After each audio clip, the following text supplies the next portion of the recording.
Warning, this show is not for the serious or sensitive individual. I repeat, this show is not for the sensitive or serious individual.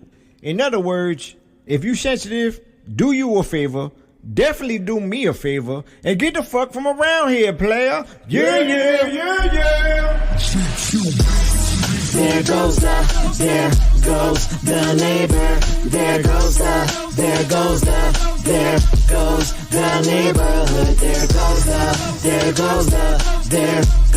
the neighbor. There goes the neighborhood.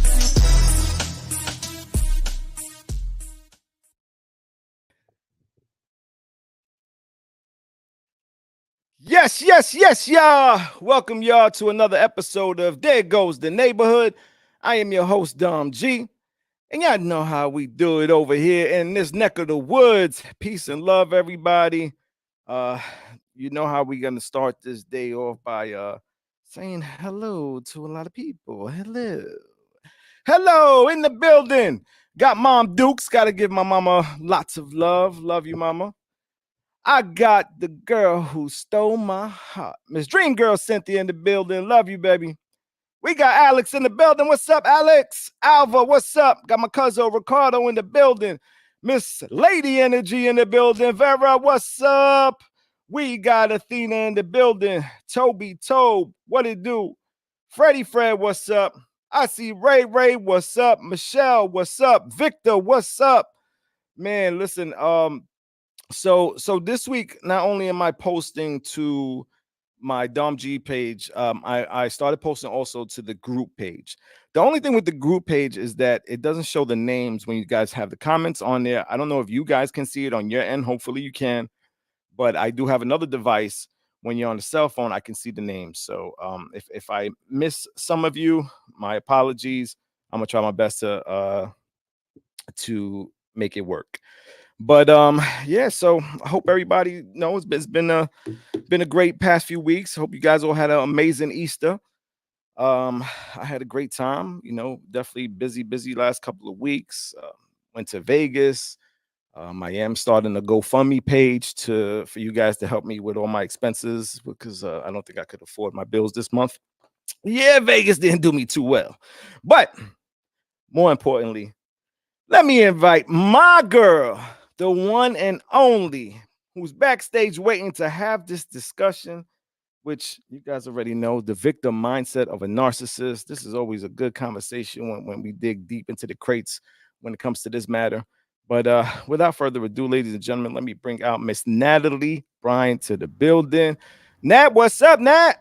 Nothing. What's up? How are you? Oh man, awesome. I'm doing good. I am literally just recouping. I've been a couple of days now where I'm trying to get back, back to remembering that I'm from the East Coast and remembering that I'm supposed to sleep, that the human body is supposed to sleep. So I'm trying to remember all those things. A little difficult at times. All right. Well, welcome back. Well, thank you, darling. How you been? I've been doing well. Thank you. I've been doing well. Of course, like you, hustling out here, working hard. Had a big event this past weekend, just doing big things like you are, sir. I'm trying. Salud, people. Salud. Have me a little wine drink. Shout out, got my boy Anthony Mangini in the building. We got Jen in the building. What's up, Jen? My people out there. Oh, I got my Thea in the building. I gotta be well behaved. I got Thea in the building. Hi, Thea. I love you. It's just your beautiful sweetheart of a nephew that don't grab booties or nothing like that. I don't do none of that bad stuff. Mm-hmm. You have like your aunts, like sometimes how they could just make you feel like such a kid again. It's like, wait, did I say something wrong? Oops. but yeah, Nuno, what's up, Nuno? I see Nuno up in the building. So I'm having this going into this. I just felt like I really wanted to touch on these conversations. And again, thank you for always being there when I ask you to come on the show, because the people love when you come on. As soon as I posted it, a lot of people hit me up. Oh, I love Natalie. I love her. I love when she's on. and I do too as well, obviously. Thank So you. it's always a good conversation to be able to have to when I can actually speak to someone who's very experienced in a lot of these areas.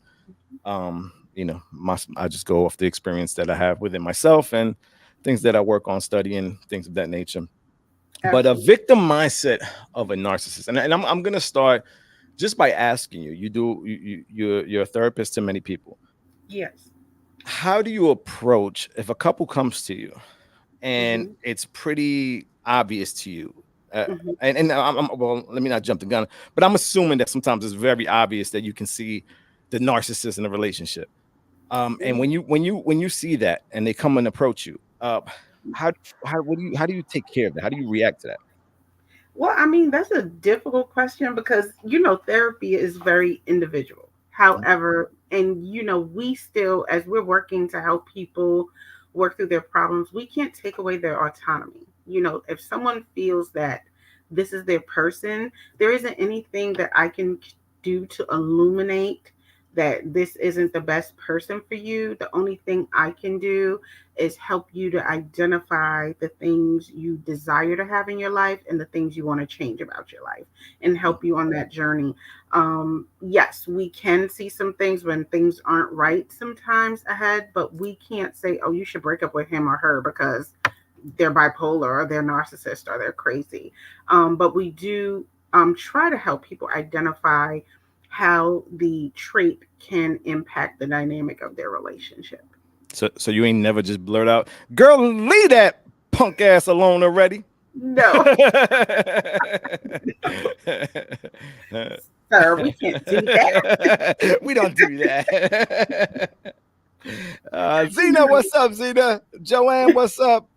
Wanda Twin, what's up? Oh man, yeah, that's I don't that's tough, man, because like I can't when I deal with those type of personalities, it's a very difficult thing for me to It to is. hide my emotions to Mm-hmm. certain things when it comes to that. See my brother Jay Adams in the building. Jay, what's up? Um, I was just doing some research on Mm-hmm. a victim mindset of a narcissist, and Mm-hmm. I've dealt with a few, and just recently dealt with one, Mm-hmm. and you start to see how they have this self-indulgent entitled Mm-hmm. attitude, right? And and that's how they engage with the whole world, everybody around them. And it becomes Mm-hmm. something that, for me personally, again, that savior syndrome, where sometimes you Mm-hmm. want to try to help people and Mm-hmm. have them see things a little differently. But like we were discussing earlier, Mm-hmm. you mentioned that, hey, that is not my job. You're right. A person has to be ready to make that sort of change. We can't change them. Well, And I think first you should do for your audience, definitely define what narcissism is. I think that is important because sometimes absolutely. people confuse confidence and things like that with narcissism because people are throwing around catchphrases of mental illness out there all the time. Oh, she's bipolar. Oh, he's narcissist or whatever. That may not be true. I know everyone's in this age of we can self-diagnose and all that thing, but a person with narcissistic personality disorder is someone who definitely has a pattern of being self-centered, arrogant. They think only of themselves at the expense of anyone else around them. They're not considerate of others. They lack empathy, and they definitely are manipulative in anything to superimpose themselves over others. And I do try to clarify that, it's very different than self confidence. And sometimes people can sometimes confuse assertiveness and confidence as narcissistic, but confidence, or that is just someone who is very confident, who is very assured of themselves, but they don't have to tear down someone else. They have empathy, so it's two very different things. So let's start off by giving everybody just the basics, and then we can definitely jump from there. So continue, please. Absolutely. but that thank you for that, and you guys see why I have her on now, right? Had to break it down for you guys. But just so for you guys, if you do want to have your comments be seen on here with your name, you can go to the Dom G page. If you're on the group page right now, that's why it's coming up as Facebook user. If you go to the Dom G page, your name will pop up on there, or you can just stay there incognito to the rest of the people that are around. So up to you guys, whatever you want to do. I just want you guys to know if I post your comment, I won't see a lot of your names popping up. But shout out to Faye. What's up, Faye? Yeah, there is. I mean, I've again not no I'm not a professional by any means in this area, but from a lot of people that I've been studying online, Hmm. they comment and they say that narcissism is not a mental health condition. Do you agree with that? The thing about it is, I don't want to say that it technically isn't a mental illness. It's more on like a personality disorder type thing. But sometimes we don't recognize that people kind of walk through life with learned behaviors. You know what I'm saying? They've learned to cope with the realities of life by behaving in a particular way. So sometimes, like for example, when you grew up and they're like, oh, you're in the gifted and talented class, and you um, thank you, Joey. You're in the gifted and talented class, and you're special. They did a study. A lot of those children who grew up always being told that they're special, always being told that they're better, always being told those things, they have found that their level of empathy dwindled and their level of narcissism increased. Does it mean that they're going to always have narcissistic tendencies or behaviors? No. But what we learn in our environment definitely shape who we are in our behaviors towards others. Mm, beautifully said. Beautifully said. I agree with that. I read something that said we spend 90% of our energy on toxic relationships and only 10% to the loving and positive relationships in our Hmm. life. And I thought that was pretty out deep because I'm like, wow, it makes sense. I mean, like I said, for me, always wanted to be the savior. I had to Hmm. realize I definitely don't do that anymore. Now it's just, I'll tell you something once and hopefully maybe that turns on a switch. But I know the Hmm. reality is, like we said, you have to truly be ready within yourself to make that change. Um, it's just such a terrible trait to me. And you have the part of you that feels bad for the person, right? And I guess that's why we get to that victim mindset of a narcissist, because people have to understand that Hmm. these behaviors, they're almost like professionals at it, right? They do this. It's like a gift for them, Hmm. and we tend to fall into those traps, myself included. I fell into that trap where you try to help someone, and they can do something so nasty, disgusting, terrible, and the minute they go into that victim space, and they have a way of making you feel bad, right? Making you feel like, oh, you know what? Let me try to help this person. And I think it becomes a cycle. We can continuously do the same thing, and it has to get to a point of where you can say, all right, enough is enough. But these people are so good, you know, Hmm. this is what we fail to realize. This isn't something where you have to put your mind in a space of I need to help them. You have to put your mind in a space of I got to get the hell out of this situation, because they know exactly what they're doing. They Hmm. know what they're Or you doing. have to set hard boundaries. A lot of times when it comes to people who are narcissists, they lack boundaries. They lack someone.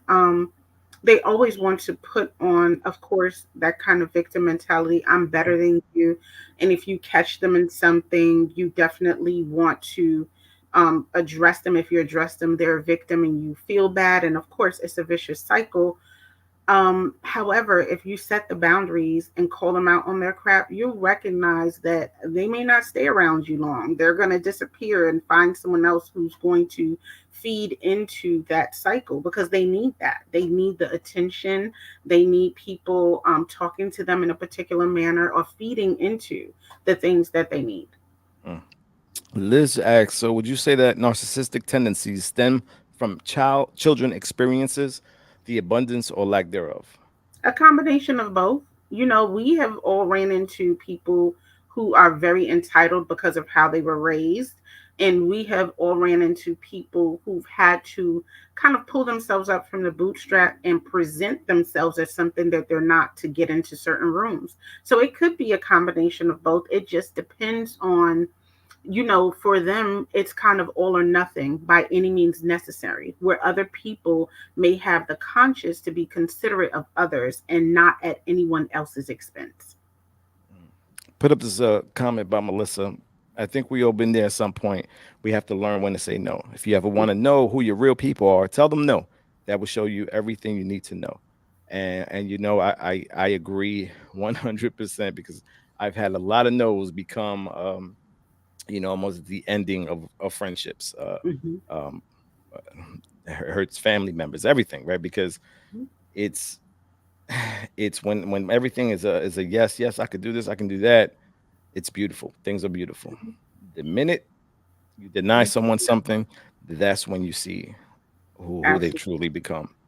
Um, And I do want to say no is a full sentence. You don't have to have an explanation. You don't have to pretty it up. If it's a mm, no, that's just your no, and it's okay.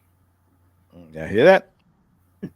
I love that. No, let me write that. I gotta write that down. No is a full sentence. Full sentence. Love that. I love that. I'm taking notes, people. I'm learning too. Shit. Lucy Lou in the building. What's up, Lou?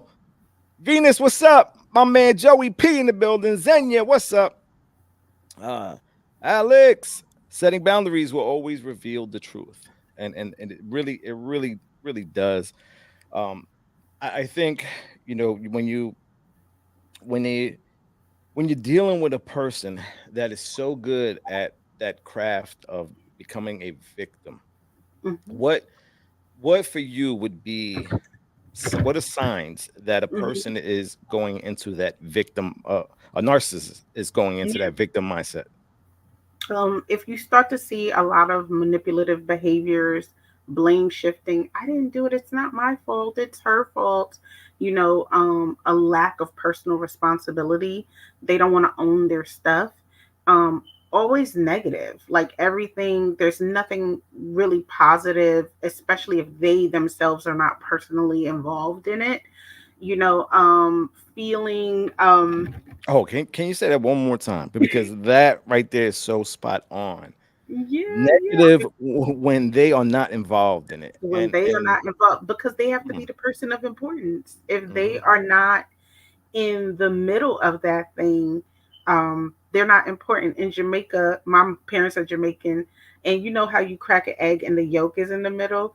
mhm, And they would always say in Jamaica, if you're not in the red, which is the yolk of the egg, a person doesn't feel important if they're not in that red, right in the middle. They have to be in it all. And that's definitely how narcissists are. They're very dependent on others and codependency through the roof.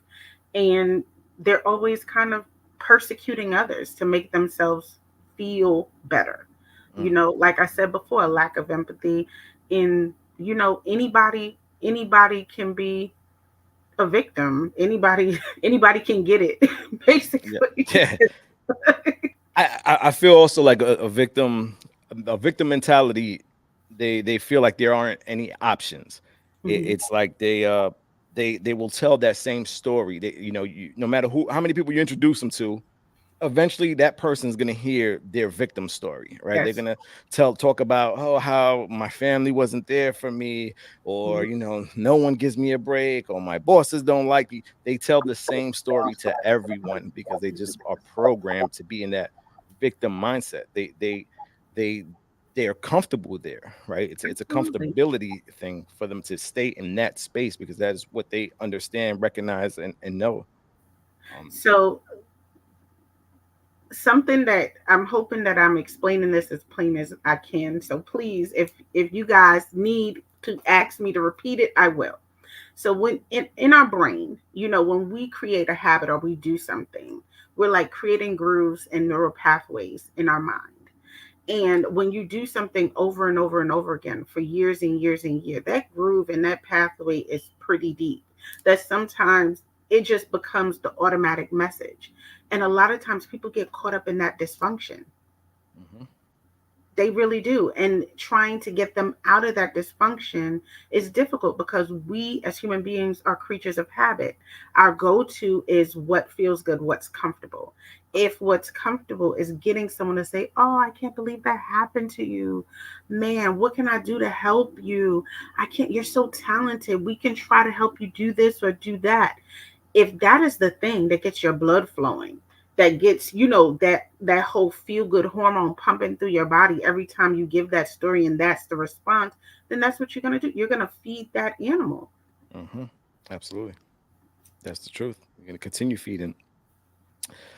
Does everyone have a little narcissist in them? Can everyone have a narcissist quality in them? And it's I put this question up because I was having this conversation earlier, Hmm. and I do believe everyone has some type of narcissism in them, right? But like I said, is it narcissism or is it confidence? And that's why I say, like, we have Thin to be line. careful how we spit out words. While things may look similar, they're not the same.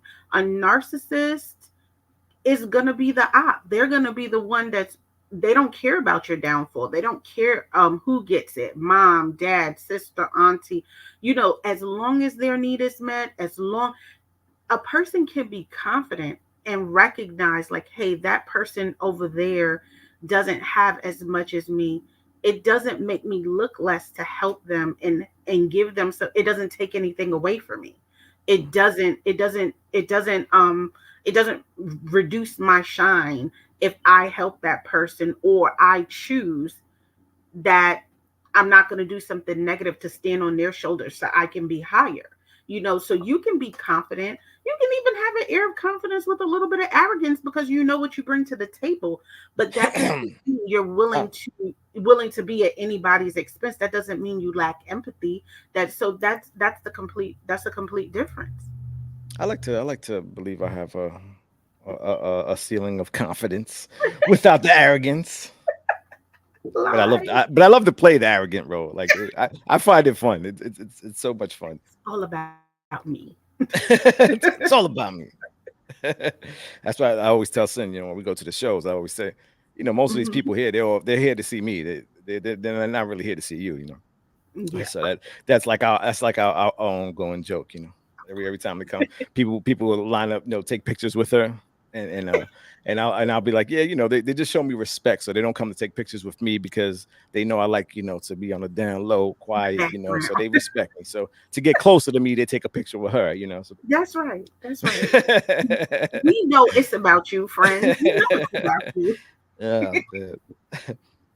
But I do say like that when they get into that space of I was I just got I totally just caught a brain fart. It's It was okay. there was a comment that we were just talking about.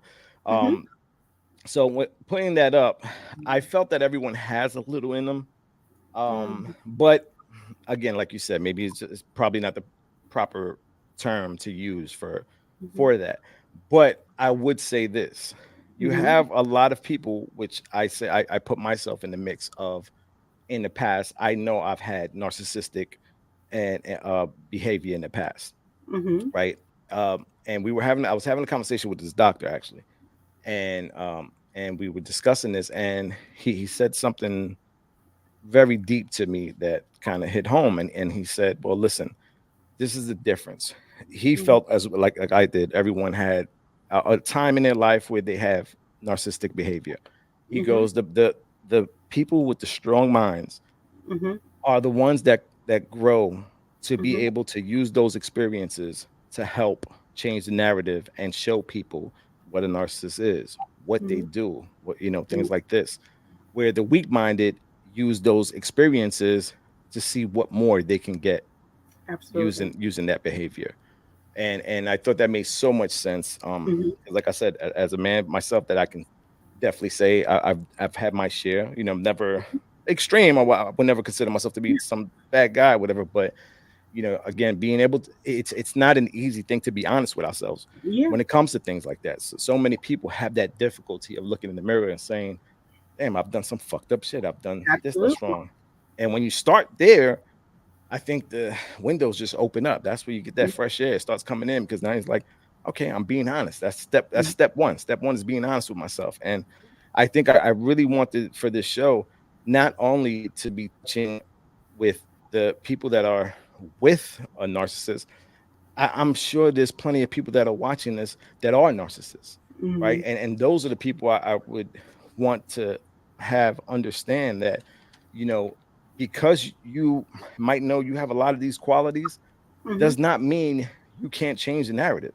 Like Absolutely. you can change, but you have to change the way you see the world. It starts with you. It starts within. Yeah. And I want the people to understand that at the end, by the end of You this show. you have to put in the work. A lot of times people think coming to therapy is I'm coming in, I'm having a kumbaya moment. It's gonna be easy breezy, a conversation. But we ask the hard questions. We ask the stuff that you don't want us to ask for you to think about and kind of sift through and relive and work through. But if you really desire change of not wanting to be a particular way, then there's absolutely nothing that can stop you from recreating the life that you want for yourself and the change you want to see. But there are people that um they begin to change, like I said to you about those neural pathways, but the change is difficult, it's uncomfortable. So we are creatures of habit. When things get a little bit uncomfortable, what do? We run back in those comfortable spaces and we snuggle in and we're like, I feel good here. But you're still moving in dysfunction. Yes. You're moving in dysfunction, I think is the key word to that key sentence there, because it's so what and again, I know that's not really our job or responsibility, Mhm. but let's just say I came to you and I said, listen, my girl Cynthia, she is the biggest narcissist in the world. Can you please help her? Help her. What would Well, be your Cynthia first would step have in a relationship like that? Cynthia would have to come to me herself and say, listen, I am struggling with some some things that I see that are unhealthy about myself, and I need to work on change. And it can it can be difficult, but it really starts with you wanting to change. And then they do So have mostly talk therapy. And, some people, if they need to, use medication, but it can be treated. Does it take time? Absolutely. Because what are we, creatures of habit? It's easy for us to fall back into things that have gotten us the results in the past. You know what I'm saying? So now trying to be different after you've done it for a long time, it's hard.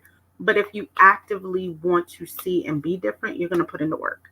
But the person who wants to put in the work has to show up to put in the work. Their partner can't make them put in the work.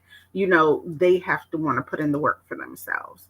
I would say a lot of times, a pretty off a couple that you often see with narcissism is an empath. You usually see empaths with narcissists because they kind of feed each other in these unhealthy situations. Empaths are people who always want to fix the problem. They always, they're lovable. They're sensitive to emotions. They always want to provide comfort. They're just naturally caring individuals. And narcissists, they are insensitive. They want it to be about them. They're emotionally manipulative, and they have a sense of self-importance. So guess what? If the narcissist is feeling like they're not enough or they need, the empath is going to be like, no, we can do this to fix it. We can do that. And they just stay in this vicious cycle of feeding each other's needs. The narcissist need to feel important, and the empath needs to fix it. now I'm not a doctor, but I don't believe there's medication for narcissism, right? Not necessarily for narcissism, Okay. but I just want to be definitely, but sure. they some people do seek out medication management. Mm. I would always say when it comes to medication, definitely talk to a psychiatrist or clinician, but some people have been treated with medication depending on what your levels are. Like every mental health diagnosis has a different level or severity. So it's really you going and getting actual assessment, actual treatment, and putting together a treatment plan for you. Like I said, therapy, mental health help is very individual. There's no blanket treatment. And also when it comes to meds, I would also say, like, I think especially in this day of age, Hmm. everyone, let me not say everyone, but so many people are turning to medication. And I Mm-hmm. think before we get to that, we need to just look within, do some self work. Hmm. There are ways to get through all these different mindsets that lead to depression, etc., where you can just truly do it from within. You don't need medication for everything. Sometimes Not that for can take you. everything, but I can tell you as a clinician that sees people, there are people who need medication, Yeah, period. without a doubt. No, I'm 100%. seriously, there are people who absolutely need medication. And I know that it's really a stigma in our community, but people's hormonal balances are just so off that they definitely need something to help regulate so that they can even think clearly. Now, But we're, absolutely. we're talking about the extremes there. I'm speaking more of the people Of that extreme. can Okay. handle, that can do Yeah. the work to change their mindsets, where you don't have to kind of just feed into, like, the person that feels like they need to drink or smoke weed or Yeah. whatever the Yeah. case is. There's other options, other ways, but you have to be willing to put the work in. Nothing Mhm. in life is gonna come easy. You have to be willing to put the work in, no matter what you're doing. Absolutely. Okay. Absolutely. I agree with that. It's not easy, and you cannot think that things are going to be especially if you've been living in that behavior for 10, 20, 30 years. You can't possibly think that one pill in 10 days is going to change everything. That's not reality.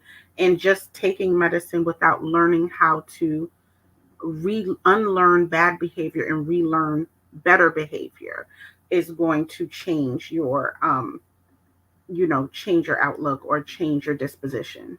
Yes, without a doubt. I had someone ask me, how do you recognize narcissistic behavior before you're in too deep? Mm, And again, my opinion, I don't believe there's a real answer to that question. mm, I just pretty much said that I believe the more work you do with yourself, within yourself, is going to allow you to recognize those issues more and more. You have to be more aware of what's not okay, what's not all right. Um, I it agree. is I you do. have I agree with that. I feel like the more you work on yourself and become self aware, I think you're going to recognize your non negotiables and the things you're just not going to accept and the things that you are willing to compromise. So when you're in that position, red flags are a lot easier to see, and you can decide whether or not that's something you want to engage in. So I absolutely do agree with that. Like we have to practice self love because, like I said before, we teach people how to treat us. And if we don't know how to love and treat ourselves, then other people are going to handle us in any way they feel that they can handle us. perfectly said. I really want to get this question out to you. Okay. It's hard when you tell the person over and over that they are a narcissist and they don't want to hear it. Do you is that even a good way to handle that kind of situation? No, no, it's not a great way to handle a situation. If you feel like someone has narcissistic tendencies or personality or whatever the case may, being confrontational in a negative way is that's definitely not what a narcissist wants to see or hear or engage with, because you're telling them that they're less than, that they have a mental illness or a personality disorder. That's not flattering to everyone, and they think they're great. You know what I'm saying? So I don't think that's the best way to handle it. Maybe you can tell them, listen, this is how you're making me feel when you say A, B, C, D, or D. Identify their behaviors. Don't label it as everything. Just say what they've done, spit the facts to them, and let see what their response is. Now, if they want to actively change their behavior towards you, you can talk to them about going to therapy to learn how to do that. But I will tell you the truth, if they're truly a narcissist, they don't really care. That's right. And that's the bottom line. They're not going to care Mhm. again unless they choose to see the light and want to make that change.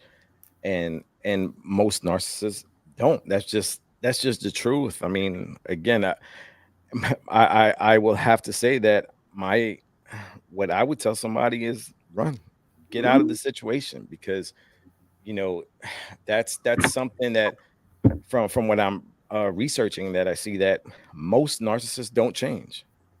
And I There's do very want to few. tell people that because narcissists can be, I always tell people with relationships and things of that nature, nothing beats time. There's only so long someone can hold a facade, the love bombing and all the things Yes. that sound great, that whole honeymoon phase. There's only a certain amount of facade they can keep in front of you. After a while, their real selves are going to show through. And you have to be aware of when someone is manipulating you, and just aware yourself. How did that make you feel? Did it make you feel cringy? Did it make you feel, because a lot of times we bypass our own intuition about the behaviors of others and how they treat us. And I think that that is something that you have to work on for yourself. Melissa said my ex was a narcissist. He made me feel like I needed medication. They will fuck your head up if you allow it. Of Yes. course, they're gonna deflect off of them and make it seem like it's a you problem. Hmm. It's not gonna be a them problem. They're gonna be like, you have issues. They're gonna gas you like a mug, because they Hmm. gaslighting is such a normative thing that they use. Love bombing, trauma bonding, all of those things. Because for them, the attachment to you, if it's to get whatever they need to get by any means necessary at the end of the day, that's what they're gonna do. And I think there are so many revolving doors with narcissists that you can see. Again, it's little things that you can do. Again, go on YouTube, right? Watch these videos of professionals that are giving their opinions on narcissistic behaviors and things like that, where you become more aware of what it is that they do, Hmm. or what it is that you might be doing. Because again, a lot of narcissists out there that don't even realize that they're Hmm. narcissists, right? So these are things that you can fix about yourself. It's and it's just by seeing the little details of something as simple as, if they don't like what's going on, right?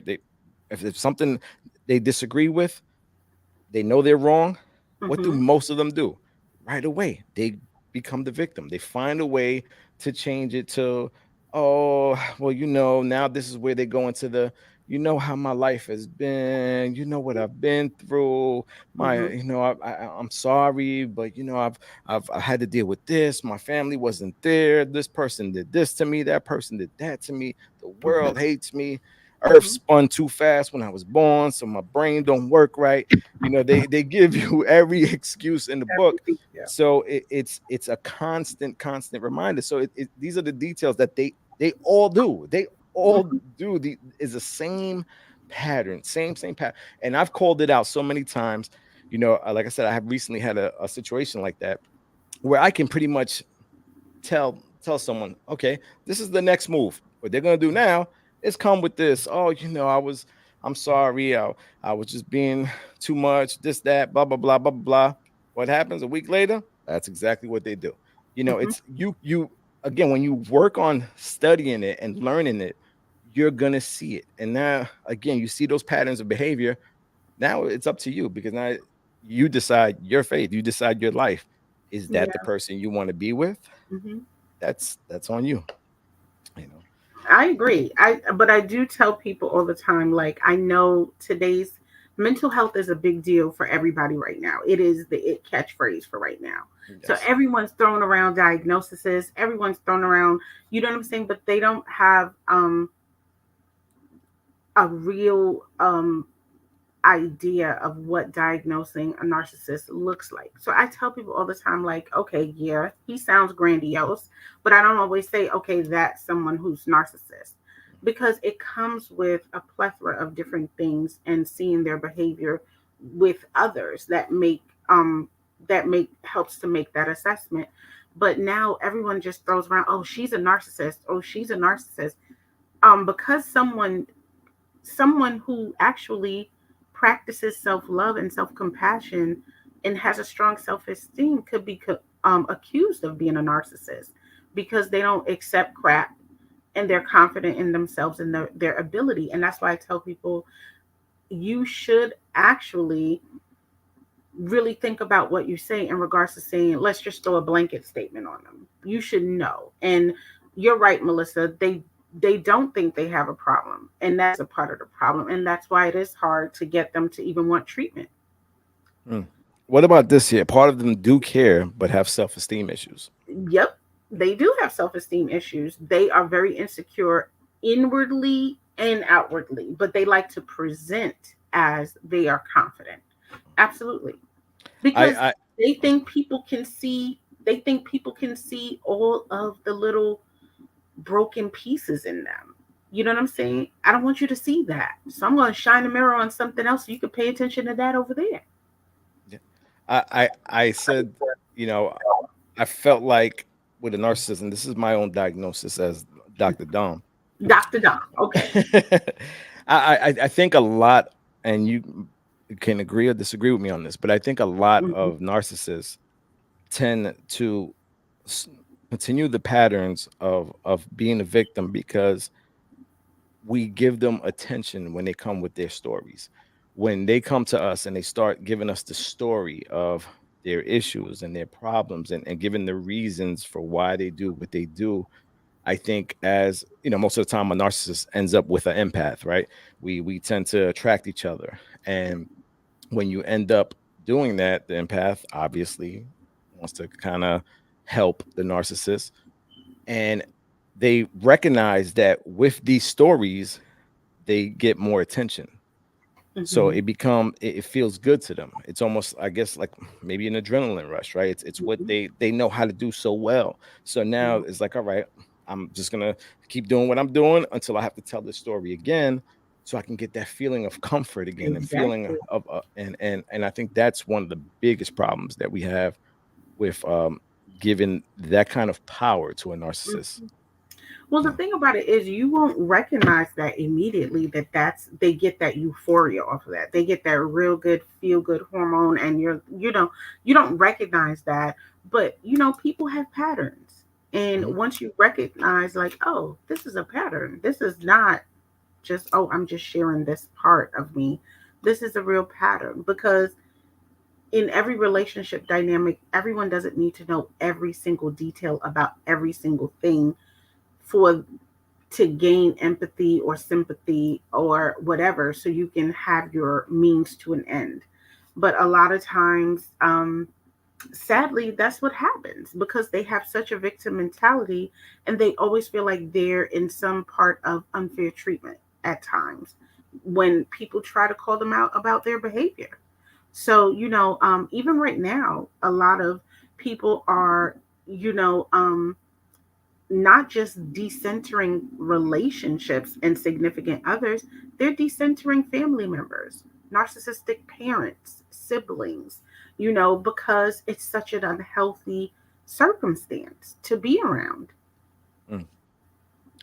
So how do you feel about um like they say, misery loves company. So when I've read some things where they say narcissists love to be around negative people because it makes them feel a little better within themselves, like they're like they're better than that person. They might Mhm. know they're fucked up. Oh, someone who's struggling with self esteem or in a bad way, absolutely. I'm not doing as bad as he's doing. Mm, I may not be where I want to be, but I'm not over there like Timothy. I'm not like Tiffany.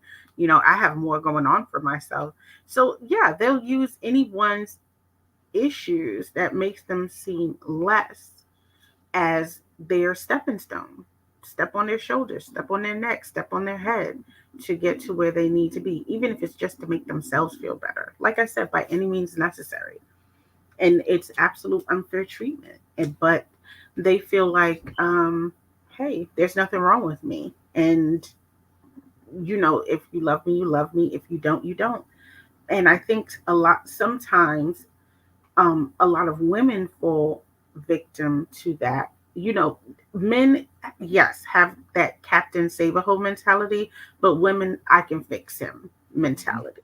And that's where these relationships end up being just detrimental to us overall. Yes. And I think preparing yourself, right?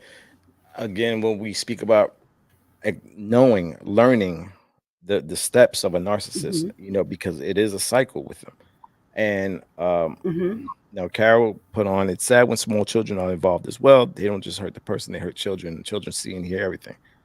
And this is Hmm. why I think we have to take more accountability. And the majority of us on here are like over 40, but I would hope that the daughters that we have out there, even the sons that we have out there, we allow Right. them to watch episodes like this, because I think it's important, especially for the daughters out there, to learn this type of behavior so they can start to recognize it at a young age and not have to go through these situations where now you end up having children involved, right? And that's this becomes the really sad part, when you have to go through that in order to be able to live a life later on. You have to go through all that pain, when if you truly just put the work in, you can avoid so many things. And obviously Hmm. everything can't be avoided. Life is life. It's Yeah. about the good and bad, but you can prep yourself. I think um a lot of what ends up happening, and a lot of these reasons that I don't understand when people are not willing to put in the work to learn about this type of behavior, and just all the type of issues that we have on this planet. I think if you put that time into, because you're putting that time into yourself, that's Hmm. all. That's just like the time you put into your business, into your art, into everything else. You have to put the time into yourself so you can start to get a better grip, a better understanding of behaviors. I think that's where we lack. And obviously, listen, we come, me and you, we come from a hood where we're never told anything like that, to Hmm. learn this, we ain't taught to learn about finances. We ain't taught to learn about behavior. We don't get to learn all that.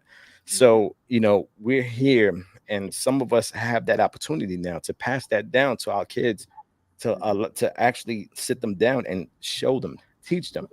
However, you can't teach if you're still allowing yourself to be caught in that negative space. So the only way you're going to be able to is by working on yourself. Again, it's never too late. It's never too late. Maybe you missed that opportunity, that window of opportunity, and maybe your child is grown already and making some of the same mistakes you made. Well, guess Hmm. what? Maybe you're going to have a grandkid on the way. So Yeah. it's never too late to learn something that you can eventually pass down, so that that cycle starts to break, so that Yeah. our families don't have to deal with that type of behavior no more, because Hmm. that is possible. It It is. absolutely is possible.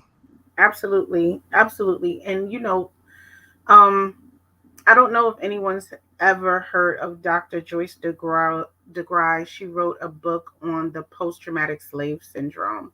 And she brings into it the fact of trauma and things like that that happen to us, being a part of epigenetics. And I saw someone ask a question I think that about, was is there Wilson. a predisposition or a genetic component? And therapists debate this. And I think it's a combination of genetics and also learned behavior.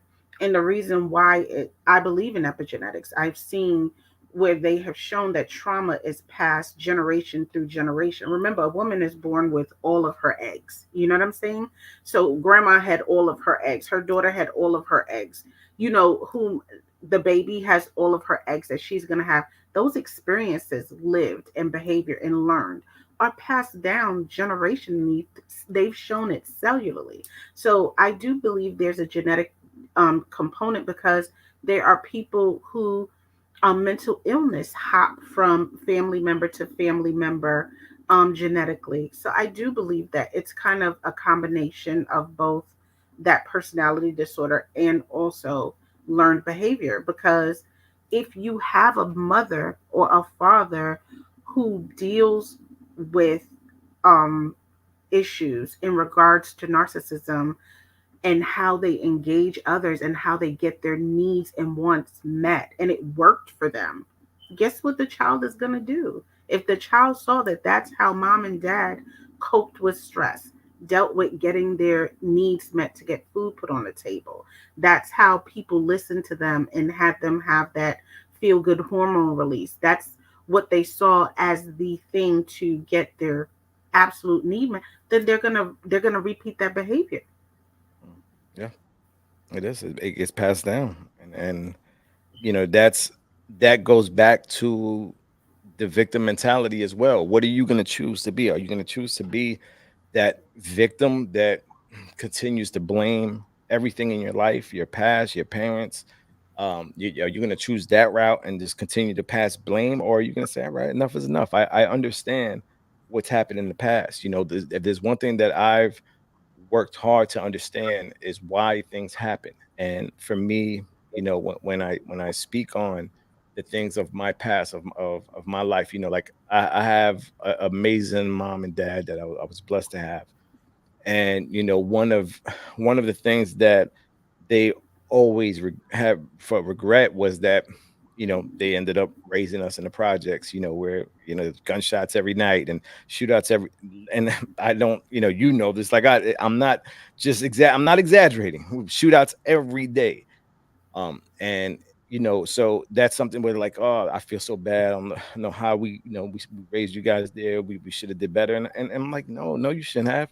Because you know what, from where they came from, the situation they were dealt, they made the best of what they could for what they knew. So it would have been easy for me to say, oh yeah, I don't know how they raised me in the projects and didn't take me to an environment where I could have propelled myself to different levels. No, you know what, I took that became one of the most knowledgeable worlds to live in for me. I loved it. Everything that I gained, all the knowledge I gained from being a part of that, I was able to have great parents, like I said, that actually continue to push me and motivate me. And Mm-hmm. now I'm in a situation where I'm changing that for my son. My son has no idea what projects are, Mm-hmm. never will have to learn what projects are, God willing. So it's one of those things where you can easily say, I'm gonna again choose that victim mentality of, oh, well, this is what I know. I didn't have the knowledge, I didn't have the wisdom, I didn't have this, I didn't have that. No, you are responsible for you. I said, I was reading something earlier that really hit home for me because it's almost, we got used to hearing a lot of people say, when you try to when bad things are going on in their life, they'll always say, "Oh, well, it is what it is because whatever God has planned for me, that's what it's going to be." Blah blah blah blah blah blah. What God has planned for me, constant thing that I hear. I know throughout my life. I'm sure you guys have heard that too. And the gentleman said that's nothing but a religious cop out. Mm-hmm. And it caught my eye, caught my ear when he said that. I said, I want to hear this. And he goes, we've gotten to a space where we, again, because we don't have the knowledge, we didn't have the knowledge, so we might listen to something like the Bible, and we read things, and we create these beliefs, the world create these beliefs for us that Mm-hmm. we're supposed to let God handle everything. God is the one that's going to take care of everything, right? And if you I started reading scriptures today, and every scripture kind of explained exactly what I've always said and felt, and that's that God is within all of us. Mm-hmm. So it's, if you're gonna say God, what God has planned for me, no, God don't got nothing planned for you. God has given you the ability to choose what you want to have headed for you. This is who I'm gonna be. This is where I'm going. This is what I'm gonna put my focus on. Like, God has given you that ability to learn, to be able to put yourself in a position to live the life that you want, to understand that you don't have to deal with narcissistic behavior, that you don't have to be a narcissist yourself. It's a choice. Attitude, life is a choice. It's not about what has been handed to you by life of where you come from, or if you didn't have good parents, or it's not about any of that. You have to get to a space where you say it's about me. God is within all of us. That is just the bottom line. Like, I wrote down a where did I write this? In one of the scriptures where Mm-hmm. it says God has given the ability to choose. This Mm-hmm. no, hold on, that's the wrong one. Um, where was it? Where did I write that? Um, where did I write that? See, this is where I get. Oh, here we go. So it says, you have God inside of you. You can Mm-hmm. see a new world. God rescue me. That's a God rescue me prayer from John. Mm-hmm. You have God inside of you. You Mm-hmm. can see a new world. Mm-hmm. So, I mean, when you start, the more you start to read these scriptures, you start to understand that put, we have misinterpreted so many things. And when you read that, and it shows you, yes, God. And then I remember I would get into arguments with religious people because once I would say, listen, I am God, and right, I am God. No, you're not. There's one God. God. Blah, blah. Okay, but we are the children of God, right? Just to take people into deep thought right now. If Mm-hmm. For those of you that have children out there, what we try to do is give our children the best possibility of success in their life. We try to set them up so that they can live a life without having to deal with the difficulties of life. However, we have to allow them to learn responsibilities. We have to allow them to fail so that they can learn to grow, become adults. What makes you think that God isn't going to put all of his love and goodwill intentions inside of you as his child, his or her child? What makes you think he's not going to give you every tool possible to become the greatest version of you, to live the greatest life that you can live and learn some of the most amazing things about life? Like, just put yourself in thought sometimes and understand that. And when you start to, again, now start understanding and reading a little more and seeing these little scriptures that show you everything is always a comment about God is within you. God is you. Mm-hmm. So he's given us this. He's given us this life. Make the best of it. And I know that went off a little topic a little bit, but I think it's important It's because good. yeah, I thought it was good. I mean, because self-efficacy and the desire to want and be changed and to activate that change, like to do the work to activate it, is yes. important. Like I've said before, so I totally get, like, you have what's you have it in you to change. Yes. But if you feel like you can't do it by yourself, you have the tools around you to help support you as you're trying to make the change. You have support groups, you have therapists, you have doctors, you have whatever to help you until you feel strong enough that you feel like you can do it. But it's in you to say, I want different, I want change, I'm stronger than this, I can do this. Because sometimes people don't have people in their lives that taught them about self love and self esteem and self compassion and all the Mhm. things. I So want to mention. they need that support, and that's okay. You can get that support. My thing is, there are lots of people around who don't have that. They don't have those things, and they don't have that wherewithal and tenacity. I mean, think about this. I grew up in Brooklyn. Of course, Brownsville.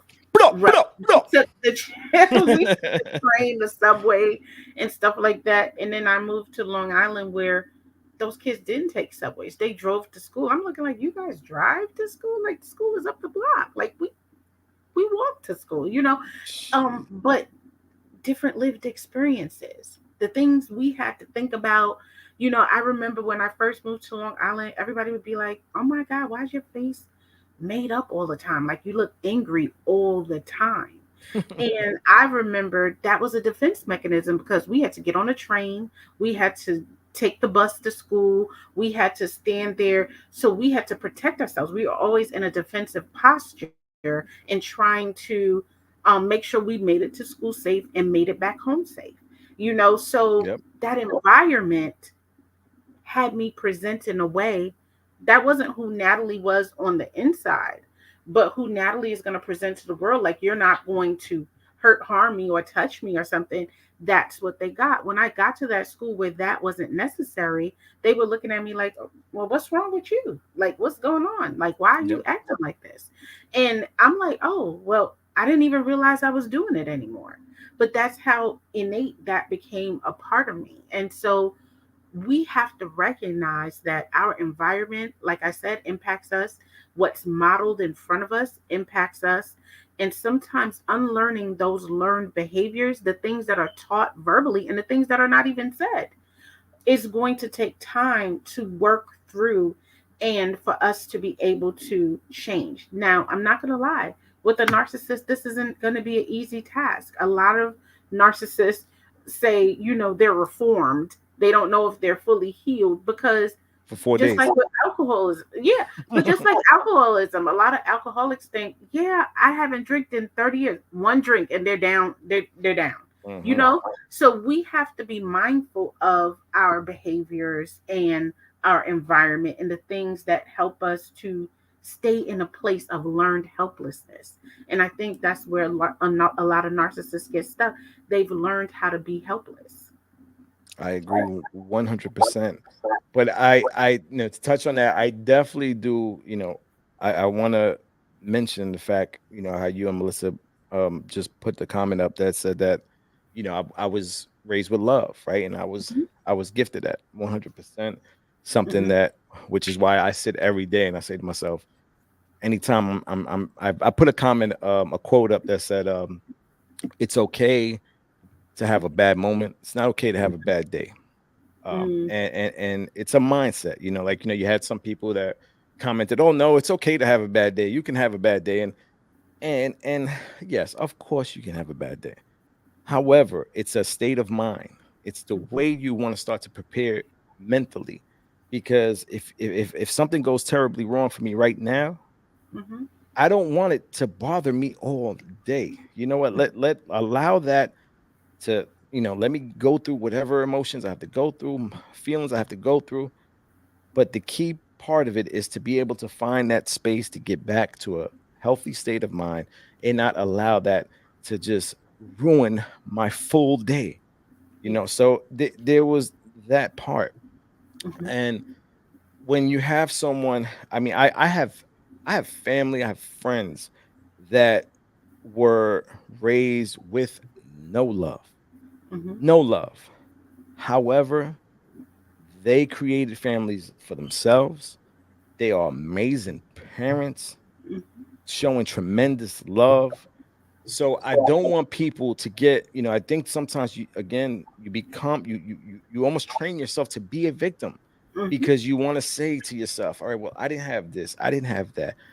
mhm, That you mhm, can fall into that space of becoming the victim. And this is why I say this for the people out there that deal with that are going through that, right? Understand, it's a choice. This is your choice to make. Just because you mhm, went through so much doesn't mean that's the hole you got to stay in. Make mhm, that, because God only knows the minute you overcome that, your testimony to the world, the things that you're going to be able to speak about, the things that you're going to be able to say that you overcame, you're going to inspire, whether it's one, two, three, four, five, hundreds of people. You have an opportunity to inspire people more than someone like myself, who, yeah, I was raised in difficult circumstances, but like you said, I've had a loving family to give me that kind of love. However, if I didn't have love, if I didn't have this, I didn't have that, and I was still doing what I'm doing now, man, that would make my testimony that much more powerful, because it's like, look what happened in my life, where I came from. So you get that opportunity. So the worse your life has been, the stronger opportunity that you have in front of you. You can become something so powerful because of all those moments of despair and all those moments of struggle. You have a bigger opportunity than people that have been given a silver spoon since they were born. You have that opportunity. So it's up to you to take it, you know. mhm. Um, again, but Obviously, this gets deep here. This gets deep, people. I see. I see. He's like, I'm in this. I'm in this. Yeah. Kev, what's up, Kev?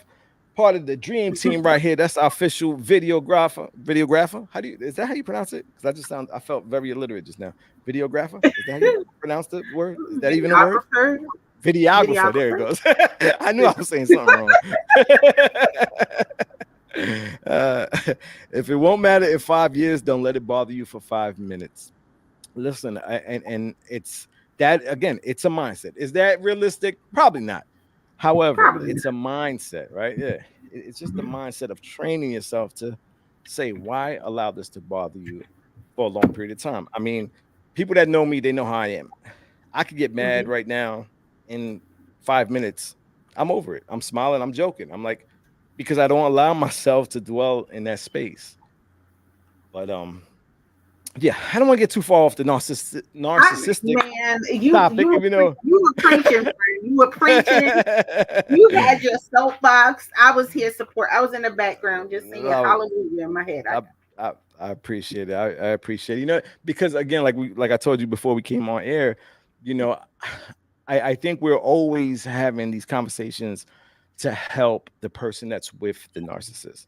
Yeah. But I think we need to really start pointing at the narcissist and Mhm. just start allowing, you know, again, if there's one person that's watching this right now that knows they're a narcissist, and Mhm. this allows them to maybe open their minds a little bit and change their views and say, you know what, let me try this. And if we save one person from this show, man, that is So, amazing. That one person is going to save hundreds of families in the future. You know, this is going to be something like that goes thousands of years later, or that from relationship this moment. or someone stuck in that circumstance because thinking they can change someone who really doesn't want to change or is very comfortable. But you don't have to continue to spend or waste your life in that same position. Because remember, if that person is stuck and you're there trying to fix, then you're technically stuck. So you're not growing into things for you because you are stuck trying to fix this other person that doesn't want to be fixed.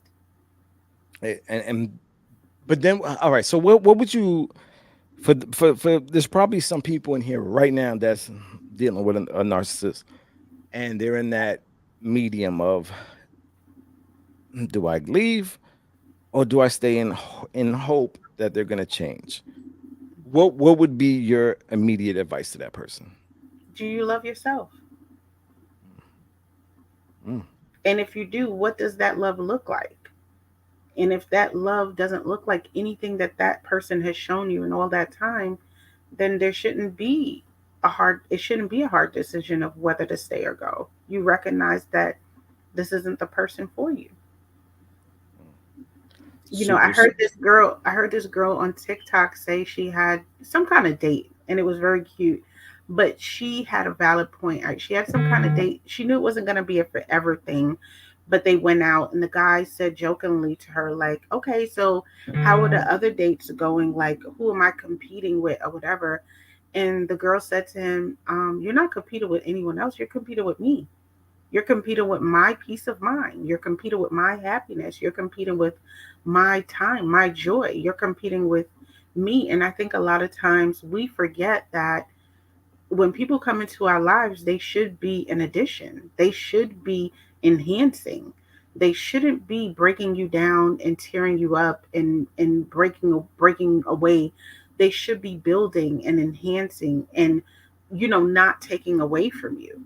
I'm not talking about compromise. I'm not talking about things you want to do unselfishly. I'm talking about people who genuinely care about you and want to see you win at all times. And I think that a lot of times we don't realize that we are in unhealthy relationships with people who are competing with us, but in a negative way. You know what I'm saying? We end up in these relationships where, this person is supposed to be building me up, but they're so busy trying to beat me by any means necessary. We we can't even agree to be on the same team because you think I'm the enemy. Mm. Yeah. I think that's such an important statement right there because there I see so many couples that it seems like it is a competition. Just like Mhm. you see, and again, it's not even just relationships, because even with friends, right? You see it all the time where it's like I put a quote up this week that said, your boy's success is supposed to motivate you, not create a hater. Mhm. And you end up seeing, haters more often than not, Mhm. which is sad, but unfortunately, that's just life. And Mhm. you have to also learn to be okay that that is part of life. Because if you're getting disappointed every single time someone lets you down, life is going to be a roller coaster of misery. So Mhm. you need to be able to keep yourself in a space of understanding that there's going to be a lot of negatives that come in the world, but there's going to be a lot of amazing, beautiful moments that are going to come as well. And we can't forget that. I do want to touch on this. We have Venus, who said, it's hard when you have kids involved. Evelyn said it Mhm. as well. What and man, like, again, this goes back to what I was just saying, right? Why it's so important that we teach our kids and have them see and learn all the signs and what these behaviors are, so that they could be familiar with it and not allow themselves to have to get into that Mhm. space of having children with people that are like that. And unfortunately, it's not going to happen for everyone, because we're going to have those issues at times. What Yeah. would be your advice Mhm. to and I want to put this more for the mothers that are watching right now that maybe have a daughter or son that have a kid with a narcissist? Mhm. What would be your advice to them? Well, the thing about it is, it's tough, and I don't think that anything that I said would be different, because when you really think about it, when children are involved legally, that is still their child. You know what I'm saying? You can't take their child from them or take their rights away as a parent unless they do something egregious enough um to warrant that. But what I would say is to be consistent and to show up, and when things aren't right, to present the facts in all things, because like we know, narcissists are manipulative. They're going to want to manipulate. Their children are amiable. They want to make their mom and dad happy. So they're going to lean in on the parent with the story, or the parent. What I would say, just so that your children are not always in the middle of a tug of war, is don't put them in that situation. Don't put them in a situation of having to choose. Just continue to teach them about right and wrong, and let them see who their parent are for themselves. Because, like I said, nothing beat time. You can only hold the facade but for so long. I love that you said that, because I give that advice all the time. Where Hmm. I'll always say, when it's couples that have kids, don't ever badmouth your Hmm. your your man or girlfriend or husband or wife to the kids, because in time they're gonna see who mom is and they will see who dad is.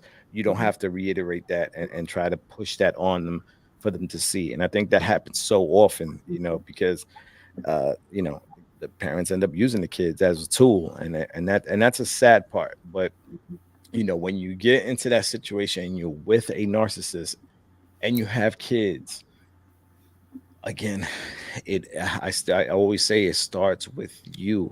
Put Hmm. in as much work as you can, and I always want to believe that the good can overcome the bad. Hmm. And I think if you continue to brighten your light, and if there's a possibility, which, like I said, most narcissists will not change, but if there is going to be a possibility of you being able to change that narcissist, is by creating a light so bright within yourself that that narcissist sees it, feels it, and maybe now starts to say, I don't want to be this person no more. I want to change. So I would definitely say, work to be the best version of yourself. And then if that Hmm. doesn't do it, like Natalie said, how much do you love yourself? Yeah. Because at the end of the day, you have to love yourself. It's not healthy to allow your children to have to see those type of battles. You're better off just parting ways and allowing people to grow. I mean, listen, I've seen guys and women that were in their 20s, severe narcissists that were able to overcome that and find their truth when they got older. Yeah, So, that can happen, right? You separate from your partner later on in life, that becomes the best decision you've made because now you're both great parents and you still can have a family atmosphere as opposed to staying together and creating all this trauma and hatred within the family circle. absolutely. So these are big, but man, nah, this was a great conversation, and Thank you for having me man, we can always. keep going on this forever, but time is up. It's And ladies and gentlemen, I want to say thank you guys so much for tuning in. And I truly hope you guys again watch this. Send this to someone that you think might need to see this, whether it's your children, whether it's a family member, whether it's a friend. These are important, and Natalie comes on here and does me the favor of having these conversations with me, and it's so appreciated because thank again, you. to have someone with your expertise in this, you have to deal with so many different people that are having situations in their life, and you get to now again that experience allows you to be able to share with others things that people have done to help themselves, things that people have done to make things situations worse. So I thank you so much, Nat. Thank you. Love is Thank you for having real. And me. for those of Yeah. you that don't know, me and Natalie, we went to school together since kindergarten. So Kindergarten. um, we we've been we got the books to prove it, fifth grade books, all that stuff. Yes. So everything has truly come a full circle, right? Like we've been in separate directions, and we're able to come back, and I Yeah. guess that was what the universe created for us to meet, so that we're able to help people going forward in the future. And I just I love that. I love that. Love what Yeah. you're doing. I love Thank what you you. continue to do. And I will give the floor to you. Let everyone know where to follow you. Let Mhm. everyone know what you got going on. I know we Yes. were talking about that you're gonna have a tea and blow up doll that you're gonna stop selling. Is that No, I'm not. the blow up doll? My bad. I think I added that part. My fault. But No. Well, of course, my name is Natalie Bryan. I'm a licensed clinical social worker. You can find me at Restoring Harmony Counseling and Consulting. I'm in Augusta, Georgia, but I'm licensed in multiple states. And I have an organization called Pearl, providing education and advocacy to rebuild lives. And we educate about mental health and mental wellness in our community. I do have a loose leaf tea company called the Urban Tea Room also, and we are hosting events and having a good time doing it. so just so you guys know the story behind what I just said, it was just a joke. We were discussing her tea company that she's working and Yeah. building and everything. So I was like, well, maybe you should also have like a package deal with, you can have tea and a blow up doll for the people that are lonely out there that need a partner to have tea with. Get a blow up doll and a tea. So, Oh my goodness. and like she said, only me, right? I know, I get Only, only, only. it. Oh my Hey, goodness. life is short. Laugh, have fun, but at the same time, like my brother Arthur says, each one teach one. Yes. Make sure we're pushing each other, motivating each other, and the people that are not about that, Mhm. just part ways from those people, okay? Yeah. Because everyone in your circle, you need to have pushing you, clapping for you, Mhm. happy for you. Yes. And if there's any animosity, any of those type of energies or feelings, you know those aren't people you want to be around. And from I know from the bottom of my heart, I can every time I see someone doing well, Mhm. succeeding, I'm wishing the best for that person.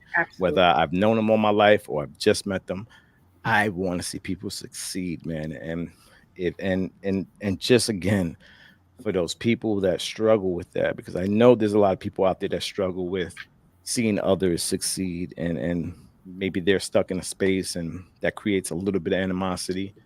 Listen, it's not okay, but that's life. It happens.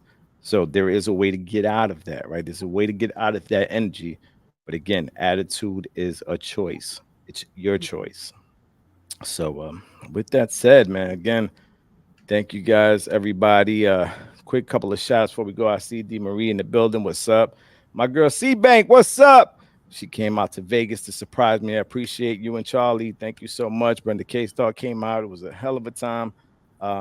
Maybe next time don't come out because I lost a lot of money. So next time we'll all just stay home. But other than that, I appreciate you guys.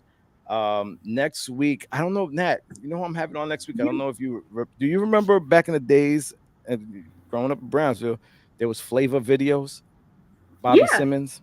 Yes, I'm I gonna love have Bobby him. Simmons. I'm gonna have him next week on the show. Such an awesome Nice. brother. I got to meet him at one of Sin's shows. He came by, and Yeah. it's so crazy. I meet people all the time, but meeting him was so dope to me because he was someone that, like I explained to him. I said, growing up in the hood, you were one of the people that were on television that just had such a great energy. You A don't get vibe. to see that so Yes. much in the hood, and Yes. that's just who he was. And we had a Yeah. conversation, and I'm looking forward to having him on the show next week. He has a podcast as well. You guys could check him out, Bobby Simmons. So Absolutely. yeah, if you remember, he used to have flavor videos on, like flavor videos. I And love that, and it.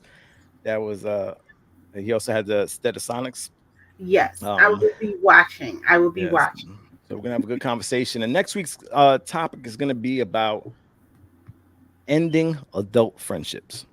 Okay. Knowing when to end adult friendships. And I think that's another topic that's gonna be pretty good to get into. But Nat, again, Yes. thank you so much. Thank you for having Again, me. as always, is beautiful. This Saturday, guys, me and Sin will be in Florida.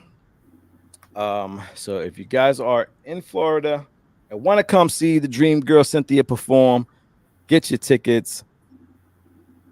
DJ Cool Mike Ski is throwing the event, so that's going to be a dope event. You can see it on her page.